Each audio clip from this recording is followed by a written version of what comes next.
ini nanti ada bencana kan, memang harus dihancurkan, alam menghancurkan. Enggak, memang itu untuk membersihkan. Ya sifat angkara, makanya kalau sudah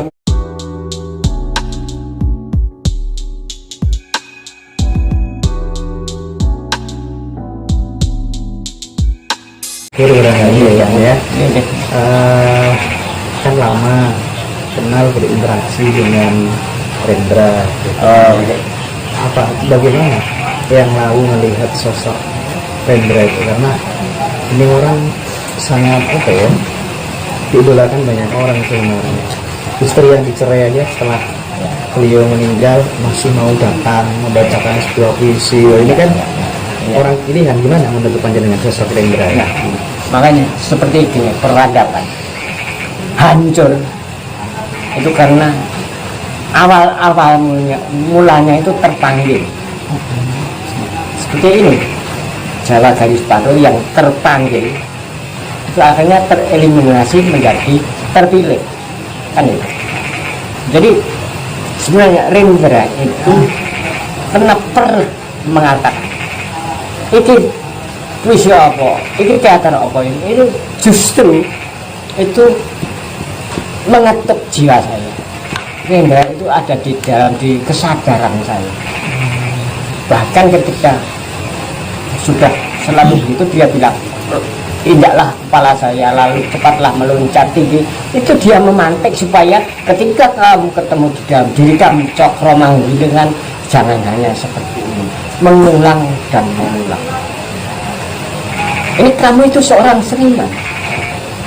Ketika seorang seniman itu ada seorang kreator, kalau sudah kreasinya, karyanya, kamu itu sudah menemukan dipakai orang lain, ya sudah, hancurkan sendiri. Hancurkan sendiri dalam arti apa? Kamu harus membuat karya yang baru, sehingga Cokromanggul ini. Jadi tidak hanya mengulang, ini sudah itu, sudah mendapat duit, itu terjebak nanti menjadi pengrajin. Itu yang berat. Makanya harus dihancurkan sendiri karena sudah dipakai orang banyak, dimaui orang banyak, dihargai orang banyak. Kamu harus kreator, seniman, seorang kreator harus meloncat membuat karya yang baru, yang ini karena sudah jadi, sudah pakai orang lain, banyak orang berguna pakai orang lain, harus kamu hancurkan diri kamu sendiri supaya kamu kembali ke Allah membuat karya baru. Itu kreator. Makanya saya juga ketika terjadi saya dengan beberapa kawan termasuk Mas Dimas itu dalam rangka menghancurkan yang dulu. Lalu setelah saya memang benar-benar dalam proses mencari menjangkah tadi jangkaan Siba itu, ketemu peradaban baru. Saya juga nggak ngerti. Dan ini ya akhirnya saya sikat, oh ini dapatnya ini. Itu kan perjalanan hidup saya sendiri. Betul. Ya. Kemudian ada dua pertanyaan yang sebenarnya menjadi manusia itu harus bagaimana, dan Tuhan itu maunya apa kepada manusia itu sebenarnya. Kalau menjadi manusia ya harus menyadari dirinya menjadi manusia, jangan menjadi anjing atau menjadi pohon atau menjadi ganyang atau menjadi dirinya sendiri. Parameternya bisa disebut sebagai manusia apa? Ketika memahami dirinya sendiri, tentu saja saya tidak bisa hidup sendiri. Aku urip mergo ana sumur ana banyu. Bagaimana saya memuliakan air? Bagaimana saya menjaga sumur ini? Danyange sapa teh? Danyange ya energi sumber kehidupan itu sendiri. Kalau itu dalam bayangan pikirmu atau mimpimu atau imajinasimu itu Dewi Nahlangsih, ya silakan. Oh, itu perjalanan spirit kamu. Itu Kanjeng Ratu Kidul, ya silakan. Bebas ya. Bebas. Oh, itu yang tahu kamu. Tapi intinya energi hidup itu sendiri yang menghidupi kamu. Jadi kamu memahami itu sehingga kamu dialog dengan air. Ketika dengan pohon, oh ya pohon memberi hidup saya. Ya ketika saya memetik untuk memakan, ya pohon diajak rembukan, diajak dialog. Memahaminya begitu supaya ini menjadi tahu dirinya saya sendiri. oh iya ini makhluk yang namanya pohon, ini makhluk yang namanya kambing, ini makhluk yang namanya air misalnya. Tahu posisi memang mapannya di sini. Aku rasa dewi. Sebelum kami pamit yang lalu, supaya alam ini tidak menggugat, apa yang harus dilakukan manusia terhadap alam? Ya biar saja kalau alam itu menggugat. Artinya begini, ketika saya sebagai sosok manusia yang punya alam lalu, Ya. saya bagaimana menggugat? Kalau saya dengan alam sudah menyatu, bahkan Tuhan selalu menganugerahi, menunjukkan jalan saya harus kembali kepada alam. Tapi ketika alam menggugat, ya biarkan saja, itu kehendak alam sebelum. Ya itu tadi saya bilang, dari semua banyak orang dari semua banyak orang yang terpanggil, tapi alam kehendak Tuhan itu ada yang terpilih. Makanya saya bilang, ya biar saja, hancur-hancurlah. Yang tidak hancur ya biar saja tidak hancur. Kayak Nabi Nuh. Sebelum Nabi Nuh kan ada peradaban yang pongah, yang congkak, yang sombong. Akhirnya kan Nabi Nuh kan mengingatkan, ini nanti ada bencana kan. Kalau dia paham, memahami spirit Nabi Nuh, dia ikut dong naik perahu, naik kapal. Memang harus dihancurkan, alam menghancurkan, menggugat. Memang itu untuk membersihkan. Ya sifat angkara. Makanya kalau sudah memahami Ponorogo, memahami sastra sini, kalau memahami mata rantai hidup sastra itu otomatis memayu ayo neng kalau menjaga mata rantai kehidupan sendiri. Kalau sudah memahami mata rantai itu urusannya dengan sang maha. Tadi ya jodohnya itu urusannya mau kolok. Perhitungan waktunya Tuhan, bukan waktunya petong weton manusia betul matahari itu urusan Tuhan. Oke. Yang dari sekian itu ada nggak puisi kesejatian gitu barangkali?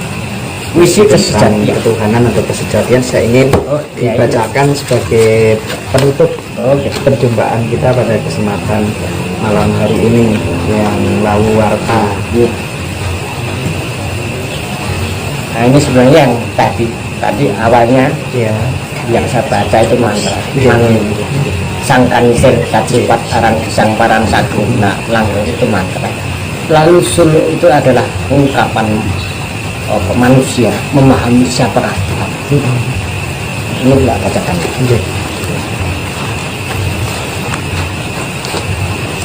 Kalangkung ageng migno genah genep sabdaning sang hyang maha wilasa kawit mulaning sabda dadi cipta gatra cepta mawujud winedaring sabda dadi sarimbit sang hyang maha kawit purwaning sabda dadi dumunung nunggil anane nenggil Gusti sang sangkan parani kumadi. Ini pemahaman manusia kepada Tuhannya bahwa semuanya itu adalah urusannya Tuhan. Bahkan saya itu tidak memiliki Tuhan. Sing jenenge menungso aran lawata ora duwe Gusti Allah. Apa meneh agama Gusti Allah kan. Ning Gusti Allah duweni aku. Sehingga ketika saya sudah pasrah narimo ing pandung apapun saya terima dari Tuhan, Tuhan selalu memberi kelimpahan. Saya berdoa minta 1 juta, marga istri saya minta 1 juta untuk ini dan itu. Saya minta Tuhan 1 juta karena istri saya dikasih 10 juta. Tuhan seperti itu. Iya benar.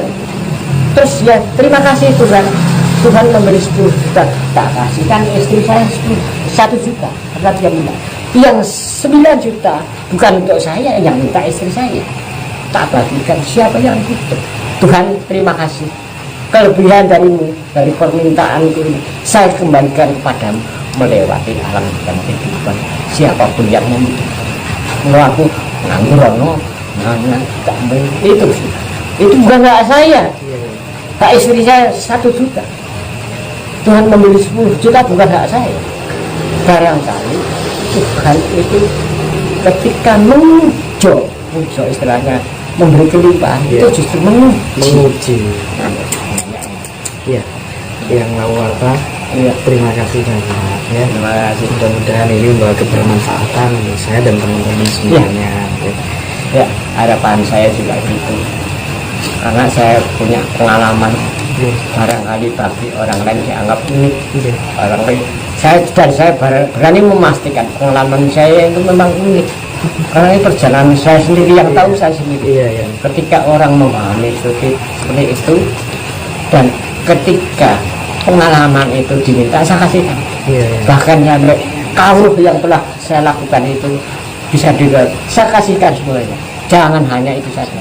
Bahkan kalau memang anak-anak muda generasi yang orang lain pun siapapun itu kalau meminta nyawa saya kasihkan, karena mereka akan menyempurnakan saya. Ketika saya kasihkan semuanya termasuk nyawa saya, kehidupan itu akan menyempurnakan saya, karena mereka meneladani, karena mereka juga proses sama-sama mencari dalam proses perjalanan sedikitnya ketemu dengan Tuhan. Mohon didoakan kami ya, Yang ya.